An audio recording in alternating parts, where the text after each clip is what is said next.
Good morning my dear. आज इस video में हम बात करेंगे second part of chapter motion for class 9th। हमने अभी तक क्या पढ़ा है? Distance, displacement, speed and velocity. आज बात करते हैं हम एक्सेलरेशन की। इसके बाद मैं आपको बताऊंगा average speed, average velocity, average acceleration का फॉर्मूला।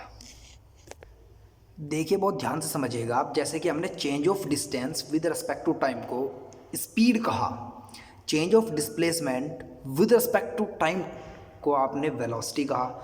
इस तरीके से ही वेलोसिटी के चेंज को, अगर आप वेलोसिटी चेंज करते हैं टाइम के रिस्पेक्ट में, तो आप उसे क्या कहते हैं? Acceleration.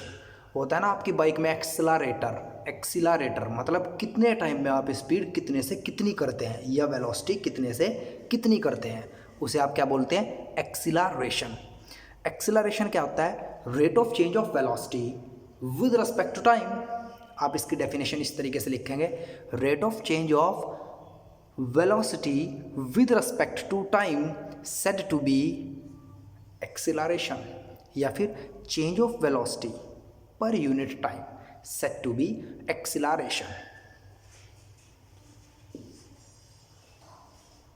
Change of velocity with respect to time, respect to time said to be acceleration।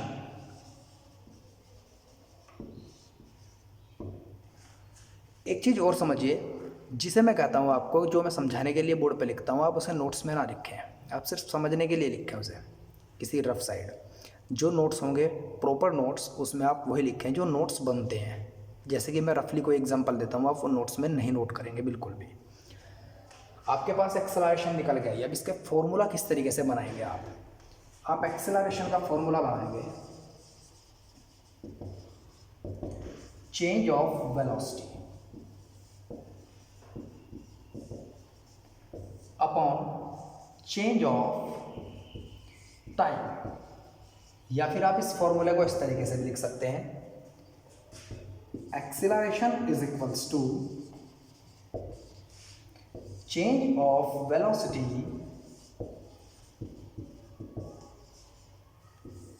upon time। एक बात समझिए, जब ऑब्जेक्ट एक इनिशियल पोजीशन पर होगा, आप उस इनिशियल पोजीशन पर जो उसकी स्पीड के मैग्नीट्यूड को आप मानेंगे, या उसकी वेलोसिटी को जो आप मानेंगे, उस वेलोसिटी को आप हमेशा u मानेंगे। u set to be initial velocity. मान लीजिए एक ऑब्जेक्ट यहाँ से चलता है, ये उसकी इनिशियल पोजीशन है, तो इनिशियल वेलोसिटी, और यहाँ से वो जब घड़ी में टाइम आपकी t1 था, तब वो यहाँ से चला। जब आपकी घड़ी में टाइम t2 होता है, मान लीजिए आपने नोट किया, तो उसकी वेलोसिटी v हो गई। यहाँ टाइम चेंज हुआ और वेलोसिटी v, तो v set to be final velocity. तो चेंज ऑफ वेलोसिटी जो आपके पास आया, चेंज ऑफ वेलोसिटी, वो तो आप लिखेंगे v माइनस यू। क्या लिखेंगे? v minus you. और जो चेंज ऑफ टाइम होगा,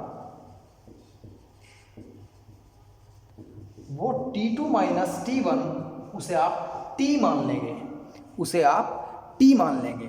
मान लीजिए घड़ी में टाइम t1 था, आप किसी बाइक पर थे, उसकी वेलोसिटी मान लीजिए 6 मीटर पर सेकंड थी, और टाइम t1 के बाद जब टाइम t2 हुआ, तो उसकी 8 मीटर पर सेकंड हो गई। तो 8 माइनस 6, वो तो आपके पास चेंज ऑफ वेलोसिटी निकल के आया, और t2 माइनस t1, उस टाइम को आप t मान लीजिएगा, वो आपके पास चेंज ऑफ टाइम आया। अब आपके पास फॉर्मूला क्या बना? अब आप फॉर्मूला इस तरीके से बनाएंगे, एक्सीलरेशन को a मान लीजिएगा, small a, v minus u upon t, final velocity minus initial velocity upon time said to be acceleration. तो अब हमारे पास जो फॉर्मूला बना है एक्सेलरेशन का, वो ये बना है, acceleration is equals to final velocity minus initial velocity upon time, जिसे हम डिजिट्स में इस तरीके से लिख देते हैं a minus v equals to v minus u upon t. Acceleration एक वेक्टर क्वांटिटी है। क्यों? क्योंकि वेलोसिटी एक वेक्टर क्वांटिटी होता है, तो चेंज ऑफ वेलोसिटी भी एक वेक्टर क्वांटिटी होता है, और टाइम एक स्केलर, तो वेक्टर अपॉन स्केलर हमेशा एक वेक्टर क्वांटिटी होती है। तो एक्सेलरेशन एक वेक्टर क्वांटिटी है, वेलोसिटी एक वेक्टर क्वांटिटी है, चेंज ऑफ वेलोसिटी एक वेक्टर क्वांटिटी है, टाइम एक स्केलर क्वांटिटी है। अब बात करते हैं इसकी ऐसा यूनिट आप किस तरीके से बनाएंगे। ऐसा यूनिट, भाई वेलोसिटी की आपके पास ऐसा यूनिट मीटर पर सेकंड थी, तो चेंज ऑफ वेलोसिटी की भी मीटर पर सेकंड ही होगी। मीटर पर सेकंड या मीटर सेकंड इनवर्स। और टाइम के लिए आप क्या यूज करते हैं? सेकंड। टाइम यहां नीचे है डिनोमिनेटर में, तो आप सेकंड यहां डिनोमिनेटर में लिखेंगे। सेकंड की पावर यहां कुछ नहीं है, तो इसका मतलब सेकंड की पावर 1 है। अब ये 1 जब ऊपर जाएगा तो पावर माइनस में होगी, तो मीटर पर सेकंड स्क्वायर इज द ऐसा unit of acceleration. It is a vector quantity. अब अगर मैं बात करूं आपसे, अगर कोई भी आपके पास फिजिकल क्वांटिटी वेक्टर है, तो आप एक बात ध्यान रखिएगा, वो पॉजिटिव और निगेटिव दोनों हो सकती है। अगर वेलोसिटी की बात करूं मैं, और एक ऑब्जेक्ट में यहां मान लूं ओरिजिन पर, अगर ये आप प्लस एक्स एक्सिस मानते हैं और ये आप माइनस एक्स एक्सिस मानते हैं, अगर एक ऑब्जेक्ट ओरिजिन से प्लस एक्स एक्सिस की तरफ मूव करेगा, तो आप डिस्प्लेसमेंट को पॉजिटिव में लेंगे, वेलोसिटी को पॉजिटिव में लेंगे। अगर एक ऑब्जेक्ट प्लस एक्स एक्सिस से ओरिजिन की तरफ मूव करेगा, ओरिजिन की ओर चलेगा, तो आप डिस्प्लेसमेंट भी माइनस में लेंगे, उसकी वेलोसिटी भी आप माइनस में लेंगे। अब बात करें एक्सेलरेशन की। एक्सेलरेशन नेगेटिव कब लेंगे आप? मान लीजिए किसी न्यूमेरिकल में या किसी आर्टिकल को पढ़ते हुए आप ऐसा समझते हैं कि फाइनली ब्रेक अप्लाई किए जाते हैं, मतलब फाइनल वेलोसिटी कम होती है इनिशियल वेलोसिटी से। जिस केस में फाइनल वेलोसिटी कम होगी, इनिशियल वेलोसिटी ज़्यादा होगी, वहाँ ये टर्म नेगेटिव आएगी, वहाँ न्यूमरेटर नेगेटिव आएगा। नेगेटिव अपॉन पॉजिटिव नेगेटिव होता है, तो वहाँ एक्सेलरेशन नेगेटिव होगी। एक्सेलरेशन सिर्फ उसी केस में नेगेटिव होगी जब आप ब्रेक अप्लाई करेंगे या फिर ये देखेंगे कि फाइनल वेलोसिटी इनिशियल वेलोसिटी से कम है। उस नेगेटिव एक्सेलरेशन को आप रिटार्डेशन बोलेंगे। क्या बोलेंगे? रिटार्डेशन। अगर आप फिज़िक्स को इस तरीके से एंजॉय करके पढ़ेंगे जिस तरीके से मैं पढ़ाता हूँ, 101% आप फिज़िक्स सीख जाएंगे। पढ़ते तो सभी हैं, यूट्यूब पे एक से एक धुरंधर टीचर पढ़े हैं जो पढ़ाते हैं आप लोगों को, लेकिन टीचर आपके लिए वही है जिसके साथ आपकी ट्यूनिंग मिल जाए, जिसका पढ़ाया आपकी समझ आ जाए, वही आपका टीचर। अब बात करते हैं रिटार्डेशन की। Negative acceleration said to be retardation. तो उसकी सबसे इंपॉर्टेंट डेफिनेशन यही बनती है कि negative acceleration said to be retardation. अगर कोई एक न्यूमेरिकल या एक कंसेप्चुअल क्वेश्चन इस तरीके से आता है कि आपसे ये पूछ लिया जाता है कि किस केस में एक्सेलरेशन नेगेटिव होगी, तो आप क्या कहेंगे? अगर final velocity is less than the initial velocity, then acceleration will be negative. If the final velocity is less than the initial velocity, then acceleration will be negative. क्यों? Retardation की अगर मैं बात करूं तो रिटार्डेशन एक नेगेटिव एक्सेलरेशन है, और एक्सेलरेशन का फॉर्मूला आपके पास ये है। अगर ब्रेक अप्लाई करते हैं या फाइनल वेलोसिटी कम करते हैं, अगर v less than u, if then तब v माइनस u नेगेटिव होगा और एक्सेलरेशन भी नेगेटिव आएगी। और ऐसे केस में इस नेगेटिव एक्सेलरेशन को ही आप रिटार्डेशन बोलेंगे। ऐसे केस में इस नेगेटिव एक्सेलरेशन का नाम ही रिटार्डेशन होगा। अब साइन से, पॉजिटिव और नेगेटिव साइन से कभी एसआई यूनिट चेंज नहीं होती, तो आप क्या कहेंगे, रिटार्डेशन की भी एसआई यूनिट मीटर पर सेकेंड स्क्वायर होती है, या एम सेकेंड का पावर -2। नेगेटिव साइन या पॉजिटिव साइन से कभी फिजिकल क्वांटिटी का नेचर भी नहीं बदलता। तो जब एक्सेलरेशन एक वेक्टर क्वांटिटी थी तो रिटार्डेशन भी एक वेक्टर क्वांटिटी ही होगी। अब बात करते हैं एक छोटे से न्यूमेरिकल की, कि अभी तक हमने क्या एक्सेलरेशन पढ़ा, क्या हम उसका न्यूमेरिकल अटेम्प्ट कर सकते हैं या नहीं। जिन स्टूडेंट्स पर आज तक कोई न्यूमेरिकल सोल्व नहीं हुआ है वो मेरी बात बहुत ध्यान से समझेंगे। ऐसी ट्रिक बताऊंगा, कभी भी आपका न्यूमेरिकल गलत नहीं होगा। 101% आप श्योर होंगे कि आपका आंसर बिल्कुल सही है। आंसर चेक करना भी आपको अभी अभी सिखाऊंगा मैं कि आंसर आपका सही है या गलत है। सबसे पहले आप न्यूमेरिकल को एक नहीं कम से कम 2 या 3 बार पढ़ेंगे, चाहे वो बोर्ड एग्जाम ही क्यों ना हो, उसमें भी आप 2-3 बार न्यूमेरिकल को पढ़ेंगे। जो न्यूमेरिकल आपकी समझ नहीं आया, जिस न्यूमेरिकल को आप जितना बड़ा देखते हैं उसमें उतनी ज़्यादा इन्फॉर्मेशन होती है कि वो न्यूमेरिकल सोल्व किस तरीके से होगा। समझिए जरा। Calculate acceleration of a car if it changes its velocity from 6 metre पर सेकेंड टू 8 मीटर पर सेकेंड इन 2 सेकेंड। समझिए जरा, 6 मीटर पर सेकेंड ये u है क्योंकि ये इनिशियल वेलोसिटी है, फिर 2 सेकेंड के अंदर ये टाइम, वेलोसिटी हो गई कार की 8 मीटर पर सेकेंड, तो ये v है, मतलब फाइनल वेलोसिटी।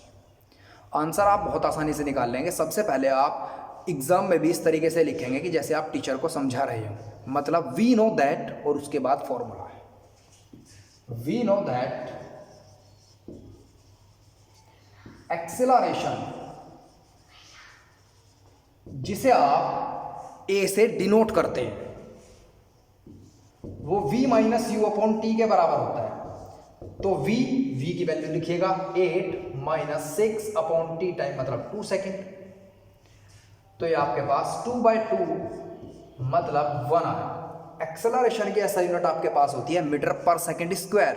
किसी भी न्यूमेरिकल के आंसर में आप कभी ऐसा ना करें कि आप ऐसा यूनिट ही ना लिखें, क्योंकि ऐसा यूनिट के बगैर आपके मार्क्स कटेंगे। तो लिखिएगा मीटर पर सेकेंड स्क्वायर। तो अब एक्सेलरेशन आपके पास है। अब बात करते हैं कि आंसर सही है या गलत। अगर आप इस आंसर को यहाँ रखें और एक वेलोसिटी रख दीजिएगा, या तो ये या ये, दूसरी वेलोसिटी आप नहीं रखेंगे, फिर आप इसे इस तरीके से सोल्व कीजिएगा, जैसे यहाँ आपने 1 लिखा, ये आपने 8 लिखा, 2 आपको गिवन है और u की वैल्यू आप कैलकुलेट करेंगे। अगर u आपके पास 6 निकलता है तो आपका न्यूमेरिकल 101% सही है। अब बात करते हैं किसी ऐसे न्यूमेरिकल की जिसमें एक्सेलरेशन नेगेटिव होगा। चलिए, रिटार्डेशन के लिए हम जो न्यूमेरिकल अभी हमने किया था उसे ही आप रिवर्स कर देते हैं। देखते हैं कि एक्सेलरेशन का आंसर आपका क्या आता है, नेगेटिव में आता भी है या नहीं। Calculate acceleration of a car if it change its velocity from 8 metre पर सेकेंड। अब ये क्या लेंगे आप, u टू 6 मीटर पर सेकेंड, ये v, इससे वेलोसिटी ये हुई, कितनी देर बाद हुई, वो टाइम है आपके पास 2 सेकेंड। आप एक बात समझिएगा, जब भी एक्सेलरेशन का कोई ऐसा न्यूमेरिकल आपके सामने आएगा, वहाँ u की वैल्यू v से ज़्यादा होती है।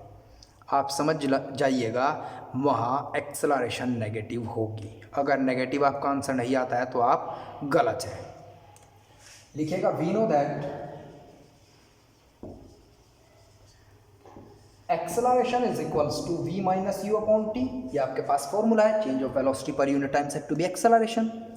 अब सिर्फ आपको वैल्यूज पुट करनी है, 6 माइनस 8 अपॉन 2, क्योंकि आपके पास u की वैल्यू अब 8 है, v की वैल्यू अब 6 है और टाइम की वैल्यू 2 सेकेंड्स है। 6 माइनस 8 मतलब -2, डिनोमिनेटर में 2, आप 2 को 2 से कैंसिल कीजिएगा, -1।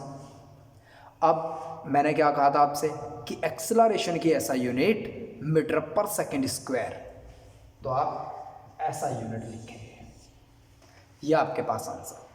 अब एक्सेलरेशन यहाँ नेगेटिव आया तो आपकी जो बैक एक्सरसाइज का आंसर होगा उसमें लिखा होगा, अगर एक्सेलरेशन में आंसर दिया है तो -1 मीटर पर सेकंड स्क्वायर, अगर आंसर रिटार्डेशन में दिया हुआ है तो 1 मीटर पर सेकंड स्क्वायर। क्यों?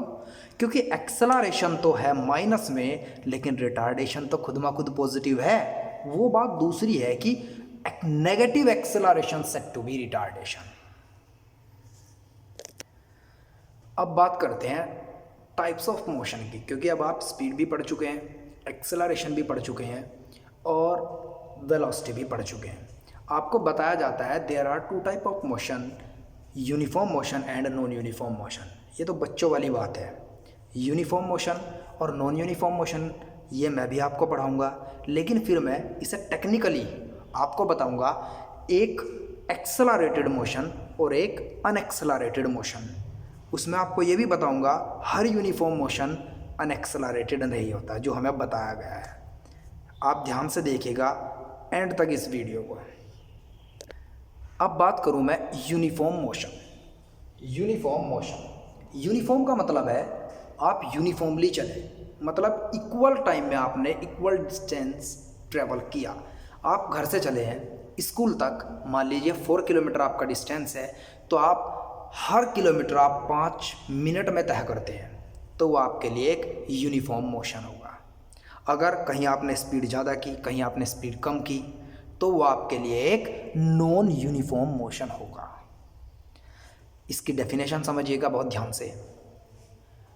If an object changes equal distance in equal interval of time, आप फर्स्ट 1 किलोमीटर 5 मिनट में गए, नेक्स्ट 1 किलोमीटर आप 5 मिनट में गए, नेक्स्ट 1 किलोमीटर आप 5 मिनट में गए, तो इक्वल डिस्टेंस आप इक्वल इंटरवल ऑफ टाइम में ट्रैवल करते हैं। ऐसे मोशन को आप यूनिफॉर्म मोशन कहेंगे। मतलब a car travel first 2 kilometre in 10 minute, भाई 2 किलोमीटर वो 10 मिनट में गई, मतलब 1 किलोमीटर वो 5 मिनट में गई। And next 1 kilometre in 5 minute, बात तो वही हुई, भाई 2 किलोमीटर वो 10 मिनट में गई और 1 किलोमीटर वो 5 मिनट में गई, मतलब वो 3 किलोमीटर इन 15 मिनट्स में गई और हर किलोमीटर वो 5-5 मिनट में ट्रैवल करती रही। तो मतलब ये एक यूनिफॉर्म मोशन होगा। नॉन यूनिफॉर्म मोशन में क्या लिखेंगे आप? If an object do not change equal distance in equal interval of time, then it's said to be non-uniform motion। मतलब a car travel first 2 kilometre in 10 minute, भाई पहले 2 kilometre 10 minute में गई और नेक्स्ट 1 किलोमीटर वो 7 minute में गई, 7 minutes में, मतलब स्पीड थोड़ी स्लो हुई, मतलब यूनिफॉर्म नहीं है। आपके क्वार्टरली एग्जाम में मान लीजिए 80% आए, हाफ ईयरली में 80%, प्री बोर्ड में 80% और फाइनल में 80%, तो आपका ग्रैंड टोटल भी 80% होगा। तो वो एक यूनिफॉर्म है। अगर पहले आपके 60, फिर 95, फिर 80, फिर आपके 65, तो वो एक नॉन यूनिफॉर्म होगा। तो इस तरीके से आप यूनिफॉर्म और नॉन यूनिफॉर्म को समझेंगे। इसका सेकंड पॉइंट ले लेते हैं। सेकंड पॉइंट समझिएगा, if magnitude of speed is constant, अगर स्पीड का मैग्नीट्यूड मतलब 5 किलोमीटर पर सेकंड की रफ्तार से आप चलते चले गए या 5 मीटर पर सेकंड की रफ्तार से आप चलते चले गए, then it's said to be uniform motion. If magnitude of speed is constant, then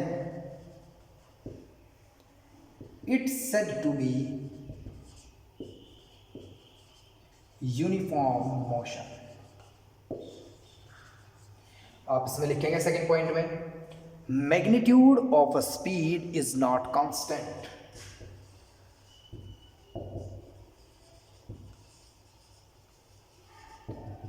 is not constant.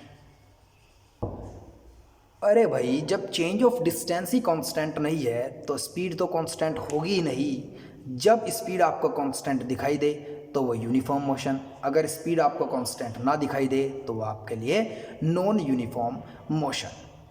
अब थर्ड पॉइंट आप थोड़ा सा सोचिएगा, जब चेंज ऑफ स्पीड यहाँ ज़ीरो है, मतलब मैग्नीट्यूड जो चेंज हुआ है वेलोसिटी के मैग्नीट्यूड को आप स्पीड बोलते हैं, वेलोसिटी के मैग्नीट्यूड को आप स्पीड बोलते हैं, और डिस्प्लेसमेंट के मैग्नीट्यूड को आप डिस्टेंस बोलते हैं।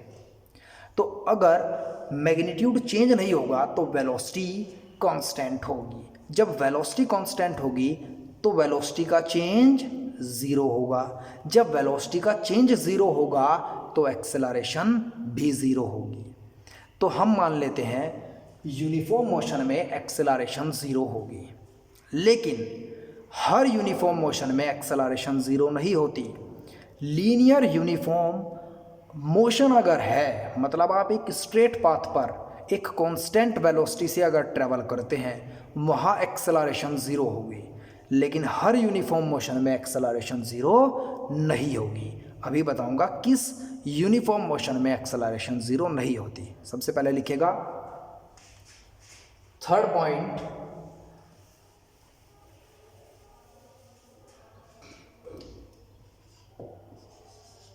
इन लीनियर मोशन, अगर मोशन यूनिफॉर्म है एंड लीनियर भी है, मतलब स्ट्रेट पाथ पर है, स्ट्रेट यूनिडायरेक्शनल, एक ही डायरेक्शन में आप हैं,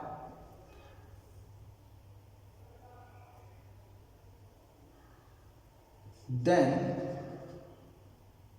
आप इस तरीके से लिखिएगा, if motion is linear, motion is linear, then v is equals to u होगा।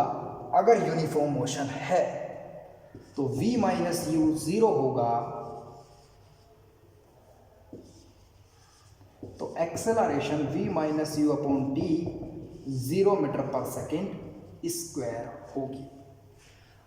अगर यूनिफॉर्म लीनियर मोशन है तब वेलोसिटी चेंज नहीं होती, उसका मैग्नीट्यूड चेंज नहीं होता, तो मतलब चेंज ऑफ वेलोसिटी ज़ीरो, मतलब एक्सेलरेशन ज़ीरो। अगर कोई आपसे सडनली ये पूछ ले क्लास में कि किस मोशन में एक्सेलरेशन ज़ीरो है, तो आप कह दीजिएगा, सब कहेंगे यूनिफॉर्म मोशन, लेकिन आप क्या कहेंगे?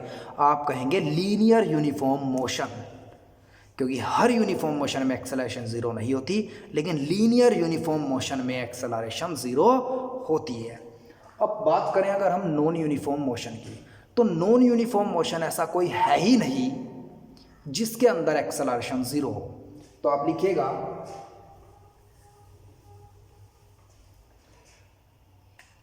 एक्सेलरेशन नेवर ज़ीरो,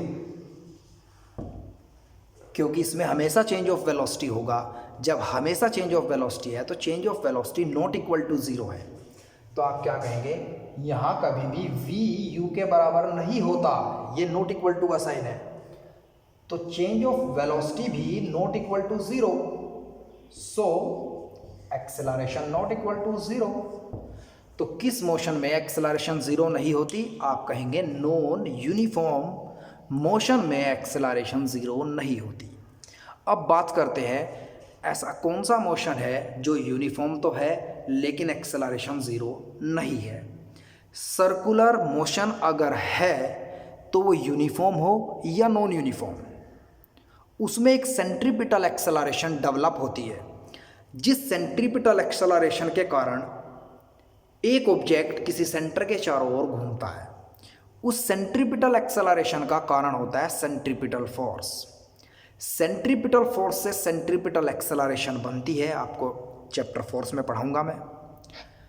उस सेंट्रीपिटल एक्सेलरेशन के कारण बार बार ऑब्जेक्ट की वेलोसिटी चेंज होती है, जिस चेंज ऑफ वेलोसिटी के कारण वो एक ऐसा यूनिफॉर्म मोशन बन जाता है जिसमें एक्सेलरेशन डेवलप होती है।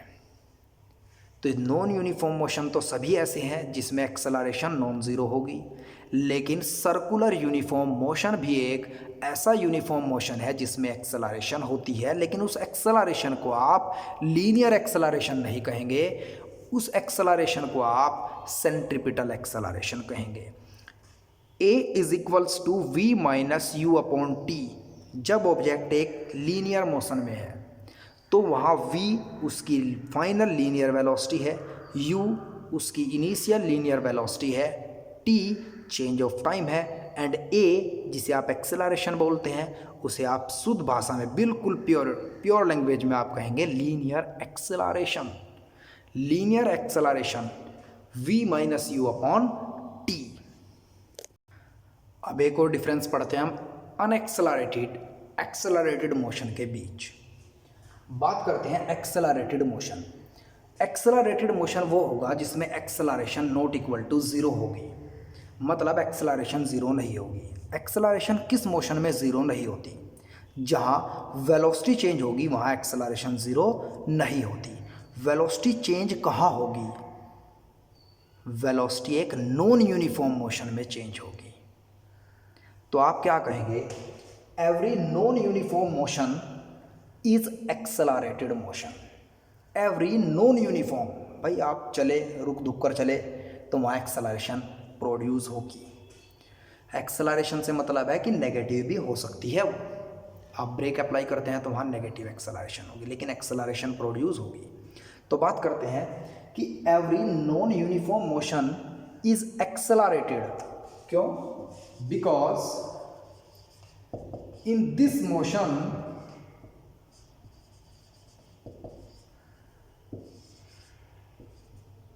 v does not equal to u, क्योंकि ऐसे मोशन में कभी भी वेलोसिटी फाइनल इनिशियल वेलोसिटी के बराबर नहीं होती।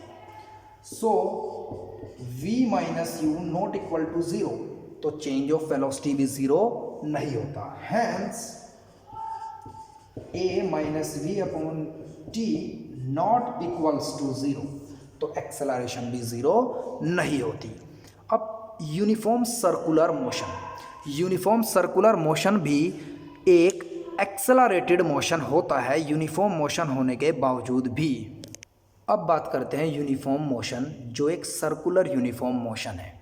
मान लीजिए ये along north, along south, along east, along west, आप यहाँ से चले, आपकी वेलोसिटी का मैग्नीट्यूड मान लीजिए 2 मीटर पर सेकेंड, मतलब आपकी कांस्टेंट रफ्तार है 2 मीटर पर सेकेंड। तो जब आप इस पोजीशन पर होंगे तो आपकी वेलोसिटी किस तरीके से कही जाएगी? 2 मीटर पर सेकेंड अलोंग नॉर्थ। तो आपकी वेलोसिटी को आप प्योर लैंग्वेज में इस तरीके से कहेंगे 2 मीटर पर सेकेंड अलोंग नॉर्थ। लेकिन जब आप इस पोजीशन से घूम करके यहाँ पहुँचेंगे तब आपकी वेलोसिटी क्या होगी? 2 मीटर पर सेकेंड अलोंग वेस्ट। यहाँ पर 2 मीटर पर second along south,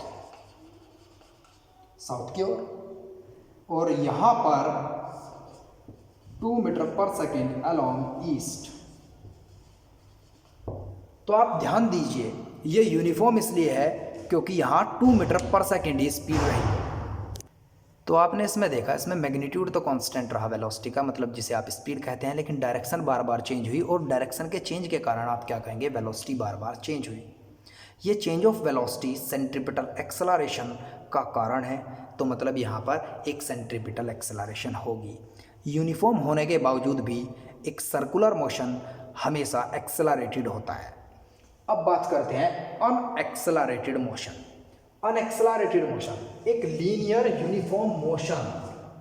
linear uniform motion मतलब यहाँ से आप एक कांस्टेंट स्पीड से चले और स्ट्रेट पाथ पर आप चले, मान लीजिए 2 मीटर पर सेकंड आपकी लास्ट पॉइंट तक स्पीड रही, तो आप ऐसे मोशन को क्या कहेंगे? Uniform motion, linear uniform motion, और उसमें एक्सेलरेशन क्या होगी? Zero, acceleration zero. तो कोई भी आपसे एकदम से पूछ ले कि एक्सेलरेशन किस मोशन में जीरो होती है, तो आप क्या कहेंगे? यूनिफॉर्म, लीनियर यूनिफॉर्म मोशन में ही एक्सेलरेशन ज़ीरो होती है। ये आपके पास difference between accelerated and unaccelerated motion का था। चलिए सिर्फ 2 मिनट में हम सब कुछ रिवाइज करते हैं जो अभी तक हमने दोनों वीडियो में पढ़ा मोशन के बारे में। हमने पढ़ा डिस्टेंस होता क्या है, path travelled by the body between initial and final point said to be distance.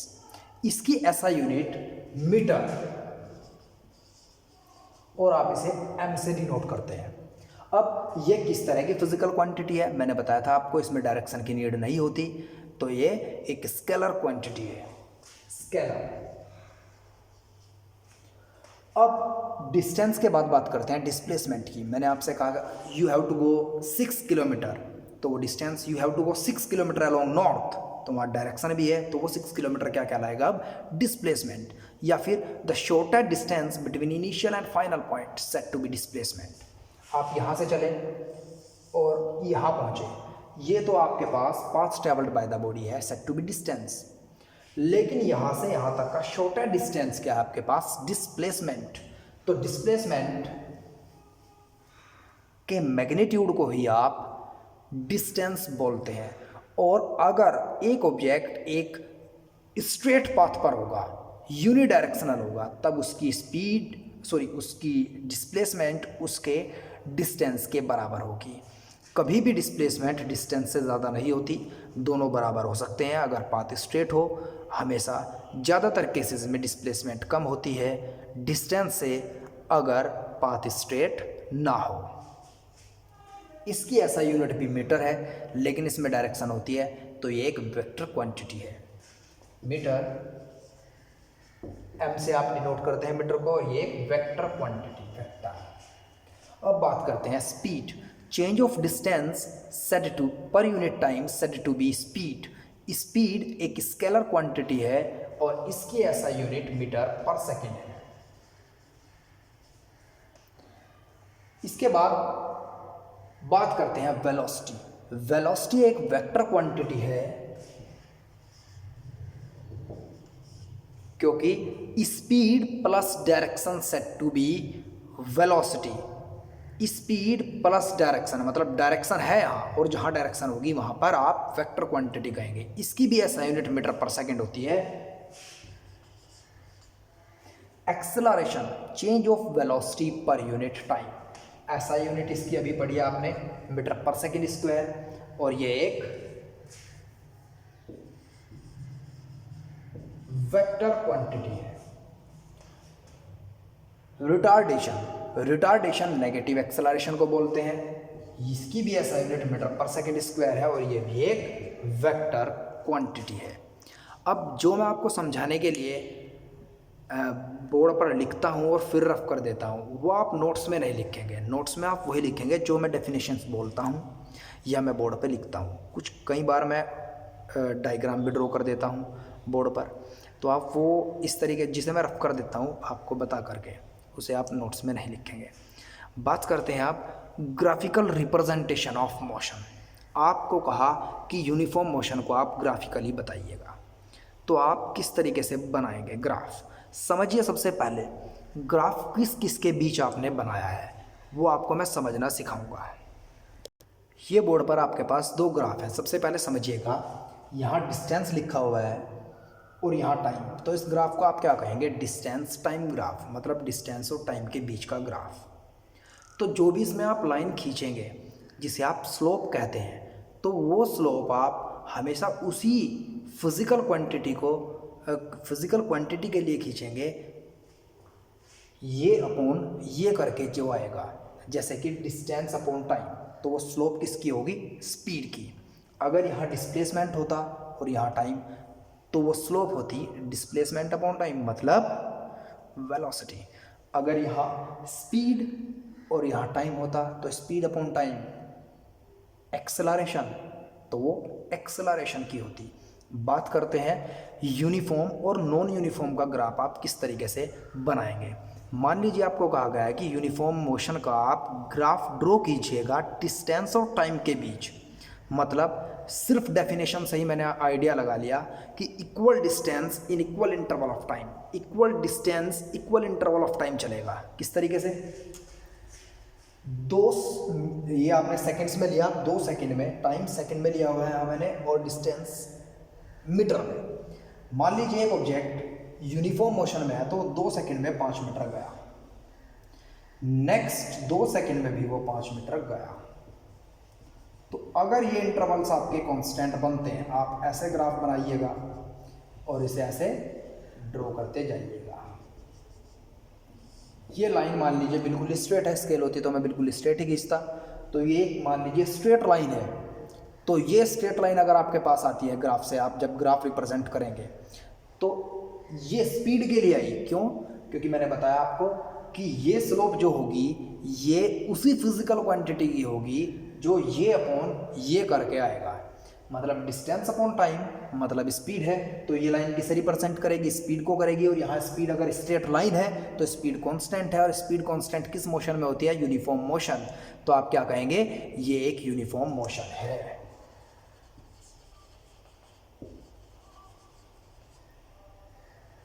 Uniform motion. अब बात करते हैं non uniform motion. Non uniform motion में क्या होता है? कहीं पर स्पीड ज़्यादा तो कहीं पर स्पीड कम, मतलब कहीं इक्वल टाइम में इक्वल डिस्टेंस होता ही नहीं, मतलब अनइक्वल डिस्टेंस चले वो इक्वल टाइम में या अनइक्वल टाइम में। मान लीजिए पहले आप 5 मीटर चले 2 सेकंड में, फिर आप सिर्फ 1 सेकंड में ही आप नेक्स्ट 5 मीटर चले। डिस्टेंस तो आपके पास ही है 5 से 10 हुआ डिस्टेंस, तो 10 - 5 डिस्टेंस कितना हुआ आपके पास? 5 मीटर। लेकिन टाइम यहाँ जब आप यहाँ थे 4 सेकंड तक नहीं पहुँचे, मान लीजिए आप 3 सेकंड पर थे, तो 3 सेकंड पर 3 - 2 मतलब 1 सेकंड में आप नेक्स्ट 5 मीटर चल चुके हैं। मान लीजिए अगली 1 सेकंड के अंदर आप फिर दोबारा 5 मीटर चले, और अगली 2 सेकंड के अंदर आप 5 मीटर चले, तो आपके पास ये एक नॉन यूनिफॉर्म स्लोप आया है। नॉन यूनिफॉर्म स्लोप ये आपको बताएगा कि हाँ नॉन यूनिफॉर्म स्पीड है, तो नॉन यूनिफॉर्म स्पीड का मतलब नॉन यूनिफॉर्म मोशन है। Non uniform motion. अब बात करते हैं किसी दूसरे ग्राफ की जिसमें डिस्टेंस और टाइम ना हो, जिसमें स्पीड और टाइम हो, और यूनिफॉर्म नॉन यूनिफॉर्म मोशन की बात करें, या किसी भी ऐसा मान लीजिए आपको कह दिया गया कि आप एक ग्राफ बनाइएगा जिसमें स्पीड और टाइम के बीच ग्राफ होगा। तो स्पीड अपॉन टाइम तो मतलब उसमें स्लोप स्पीड अपॉन टाइम, या वेलोसिटी अपॉन टाइम किसके बराबर होती है? एक्सेलरेशन। तो मतलब उसमें स्लोप एक्सेलरेशन को डिनोट करेगी। चलिए एक ही ग्राफ पे पढ़ते हैं नॉन यूनिफॉर्म और यूनिफॉर्म दोनों मोशन को, लेकिन यहाँ ग्राफ वेलोसिटी एंड टाइम के बीच है। वेलोसिटी को मैंने +y एक्सिस के अलोंग माना है, और टाइम को मैंने +x एक्सिस के अलोंग माना है। ये ओरिजिन मीटर पर सेकंड ऐसा यूनिट है वेलोसिटी की, तो यहाँ वेलोसिटी क्या होगी? 5 मीटर पर सेकंड, 10 मीटर पर सेकंड, 15, 20 मीटर पर सेकंड। यहाँ time 1 second, 2 second, 3 second, 4 second. मान लीजिए आपको कहा कि वेलोसिटी टाइम के बीच एक यूनिफॉर्म मोशन के लिए ग्राफ रिप्रेजेंट कीजिए। तो आप एक चीज़ समझिएगा, यूनिफॉर्म मोशन, यूनिफॉर्म का मतलब है वेलोसिटी कांस्टेंट। तो आप कहीं पर भी वेलोसिटी का जो ये एक्स एक्सिस या वाई एक्सिस के अलोंग जहाँ भी आप वेलोसिटी लेंगे, मान लीजिए मैंने वाई एक्सिस के अलोंग वेलोसिटी दिया, तो वाई एक्सिस के ठीक परपेंडिकुलर आप एक स्ट्रेट लाइन ड्रॉ कीजिएगा। ये कर दी मैंने स्ट्रेट लाइन ड्रॉ। इस स्ट्रेट लाइन का मतलब है जब 1 सेकंड थी तब भी स्पीड या वेलोसिटी 10 मीटर पर सेकंड थी, जब 2 आया तब भी यही, 3 आया तब भी यही, 4 आया तब भी यही, मतलब वेलोसिटी चेंज ही नहीं हुई। मतलब ये एक यूनिफॉर्म मोशन है। अगर आपसे कहा कि एक नॉन यूनिफॉर्म मोशन के लिए आप ग्राफ ड्रॉ कीजिए, तो समझिए अगर उन्होंने कहा है कि पहले वेलोसिटी 0 थी, तो आप ग्राफ यहाँ से लेंगे। मान लीजिए एक नॉन यूनिफॉर्म मोशन के लिए आप ग्राफ ड्रॉ करते हैं वेलोसिटी एंड टाइम के बीच। तो अगर उन्होंने कहा कि इनिशियल वेलोसिटी ऑब्जेक्ट की 0 थी, तो उसमें आप ग्राफ यहाँ से लीजिएगा और कोई भी इस तरीके से लाइन ड्रॉ कीजिएगा।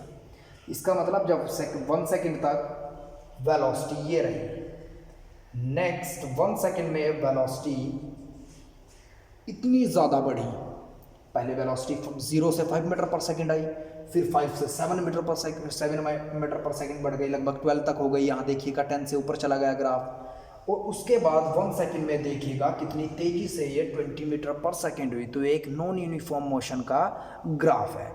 अगर बात करें कि उन्होंने कहा है कि इनिशियल वेलोसिटी भी 0 नहीं थी, तब आप किसी भी पॉइंट से ग्राफ उठाइएगा और इस तरीके से ग्राफ ड्रॉ कर दीजिएगा। तो ये एक नॉन यूनिफॉर्म मोशन के लिए होगा। अगर आप स्ट्रेट लाइन ड्रॉ करते थे तो ये एक यूनिफॉर्म मोशन के लिए था। लेकिन जब स्ट्रेट लाइन आप ड्रॉ करेंगे तो वहाँ वेलोसिटी की वैल्यू जो होगी वो कांस्टेंट होगी और चेंज ऑफ वेलोसिटी की वैल्यू 0 होगी। मतलब एक यूनिफॉर्म मोशन में एक्सेलरेशन 0 होगी। तो आप ये कह सकते हैं कि ये स्लोप जो स्ट्रेट स्लोप है, ये स्ट्रेट लाइन है, जो यहाँ एक्सेलरेशन 0 रिप्रेजेंट है और यहाँ एक्सेलरेशन नॉन ज़ीरो और यहाँ भी एक्सेलरेशन नॉन ज़ीरो। ये ग्राफ ओरिजिन से स्टार्ट किया, मतलब इसकी ऑब्जेक्ट की इनिशियल वेलोसिटी 0 रही थी और इसका ग्राफ मैंने यहाँ से ड्रॉ किया। मतलब ये जो भी मैंने इसे नोट करना स्टार्ट किया, मान लीजिए एक गाड़ी थी, एक गाड़ी की रफ्तार पहले 7 मीटर पर सेकंड रही होगी, 5 से थोड़ा ज़्यादा है तो 7 मीटर पर सेकंड रही होगी और फाइनल वेलोसिटी उसकी 25 मीटर पर सेकंड हो गई। तो मतलब मैंने उसे कभी, वो जब रेस्ट पोजीशन में थी तब देखा ही नहीं, उसे मैंने नोट करना तभी स्टार्ट किया जब उसकी वेलोसिटी ये थी, मेरे लिए उसकी इनिशियल वेलोसिटी जब ये थी। तो आप इस तरीके से समझिएगा कि ग्राफ हो सकता है आपसे ओरिजिन से कहा जाए कि ओरिजिन से ड्रॉ करना है, ऐसा भी हो सकता है कि आपसे कहा है कि ओरिजिन से ड्रॉ नहीं करना है। कि ओरिजिन से ड्रॉ करना है तो वो कहेंगे कि इनिशियल वेलोसिटी 0 रही थी पहले, और अगर ओरिजिन से ड्रॉ नहीं करना है तो वो कहेंगे कि इनिशियल वेलोसिटी 0 नहीं थी। अभी नेक्स्ट 2 वीडियोस में मैं आपका पूरा मोशन चैप्टर ख़त्म कर दूंगा। नेक्स्ट वीडियो में आपको सभी ग्राफिकल रिप्रेजेंटेशंस पढ़ाऊंगा। आज तो ये सिर्फ एक ट्रेलर था ग्राफिकल रिप्रेजेंटेशन का, उसमें मैं आपको ग्राफिकल रिप्रेजेंटेशन के न्यूमेरिकल्स भी कराऊंगा। और एक लास्ट वीडियो जो आपकी होगी वो 60 मिनट टू 70 मिनट्स की होगी, और उन 70 मिनट्स में मैं आपको NCERT का सारे इंटरनल और सारे एक्सटर्नल न्यूमेरिकल सोल्व करवाऊँगा। आप बहुत ध्यान से देखेंगे। एक चीज़ समझिए मेरी बात, NCERT अगर आपने अच्छे से कर ली, NCERT आपने समझने के बाद की, पढ़ते तो सभी हैं, आपको गुनना है तो आपने सभी बुक्स कर दी, लखमीर सिंह या DC पांडे या आप एक वो HC वर्मा पढ़ते हैं तो वो सभी हो जाएंगे। आप NCERT पे फोकस कीजिएगा। बोर्ड एग्ज़ाम जो आता है वो 95% NCERT से आता है। तो नेक्स्ट वीडियो में मैं आपको सारे ग्राफिकल रिप्रेजेंटेशंस कराऊंगा और न्यूमेरिकल्स। Thank you.